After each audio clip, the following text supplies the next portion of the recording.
In New South Wales' Hunter Valley, where open-cut mines have grown to shape and dominate the landscape, the booms and blasts from the coalfields are as commonplace as high-vis on the high streets. But it's a series of recent rumblings far more intense that has put locals on their toes. We thought it was the coal trains, and then we realised.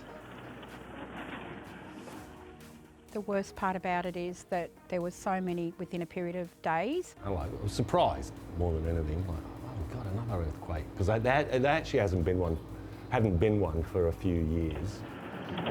Scientists call it an earthquake swarm. With 41 seismic events in the past 3 weeks, the biggest a magnitude 4.7, causing power outages, damage to mostly brick buildings, but thankfully no serious injuries. Oh, it was pretty scary. Yeah. What were you thinking in that moment? Well, I done the worst thing possible. I just froze. At this pub, it shook the top off a few froths, paintings from the walls, and an old chimney off the roof. It's a bit unnerving, to say the least. The epicentre of most of the earthquakes triangulated to the mines around Muswellbrook.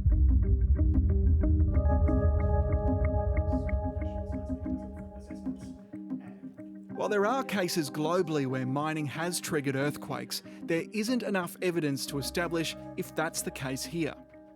Can these earthquakes be attributed to the mining activity? And that's something that will probably take several years to actually unpack.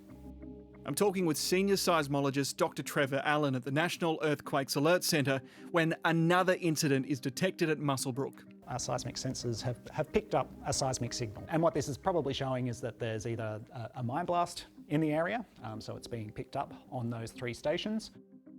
Much like the locals, Trevor tells me he was quite surprised to see a so-called earthquake swarm in New South Wales. They're more common in the wheatbelt area of Western Australia, where we tend to have very shallow earthquake epicentres. So seeing this sort of earthquake swarm in Eastern Australia is actually quite uncommon. Technically, the Earth is always moving beneath our feet. Let me explain with a cool graphic. The world is covered in slow-moving tectonic plates pushing against each other, and those same forces are also squeezing the Australian crust. Stress builds up, and when the rocks can't withstand it anymore, they slip. Where that happens, it's called a fault. There are lots of active ones, including several right here in the Hunter. Okay, everyone, thank you very much for being here today. As part of its answer to Australia's clean energy conundrum, the Coalition in June put forward plans to build several nuclear reactors at existing or former coal-fired power stations. We've done an analysis on each of the sites. We'll continue to work with experts. Let's bring that map up again. These are those 7 sites. These are the faults we were just looking at, and these are the most recent earthquakes from the past 10 years. It's pretty coincidental that very shortly after that announcement about the plan for this, that we had pretty large, widely felt earthquakes at 2 of the proposed stations, so the one in Loy Yang and the one at Liddell. Seismologist Adam Pascal is part of Australia's Earthquake Engineering Society. So here we've got all the faults that are near Muswellbrook and down in Gippsland. We can see the ones near Loy Yang. So these are 2 of the proposed sites.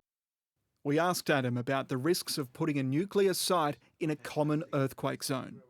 I think in that case, putting it right on a fault would be probably not a good idea, but putting it in an area where there's a lot of seismic activity can be managed through engineering.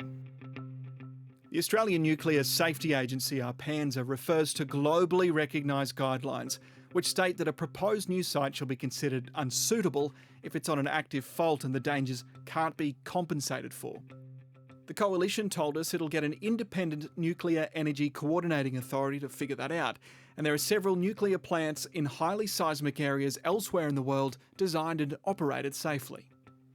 When it comes to things like nuclear power stations, they have been designed to withstand earthquakes of the largest sort of magnitude that we can have in Australia. But there's always situations that can't be planned for, that there needs to be a level of buffer in the engineering to make sure that we're capturing all of that. What happened in 2011 at Fukushima, Japan is a reasonable example. It wasn't the earthquake that devastated the nuclear plant and surrounding community, but the tsunami that came in its wake. The facility was engineered to withstand, that level of shaking, and then the shutdowns happened as planned. They planned for a 5-metre tsunami, and what they got was a 10-metre tsunami. So there's always that buffer of not knowing what could potentially happen. This is why these site-specific studies have to happen. We asked the Shadow Energy Minister, Ted O'Brien, for an interview. He sent us a statement instead. It said it's outdated to think seismic activity automatically disqualifies a region, and if a location is found to be technically unsuitable, it will be removed from consideration. The more people you ask around Muswellbrook, the more varied the opinion. Yeah, and having kind of, advocated for nuclear, but mentioned that nuclear would be a pretty good idea, that kind of changed my mind a bit. The earthquakes haven't changed your mind about having potentially a nuclear power plant up the road? None at all. None at all. They're on fault lines everywhere. And I think with the technology they've got today, wow, I think they'd have their asses covered. Like a storm chaser driving into a hurricane, Geoscience Australia is deploying extra sensors this week to collect more live data around Muswellbrook. The machines could help answer those questions around the region's seismic past and potential nuclear future. Do you suspect that it will continue, that we'll see more earthquakes then? It is possible in the coming weeks or months ahead. The stronger likelihood is that we will now start to see a decay in the number of earthquakes occurring, and hopefully also the magnitudes of these events will also start to diminish over time.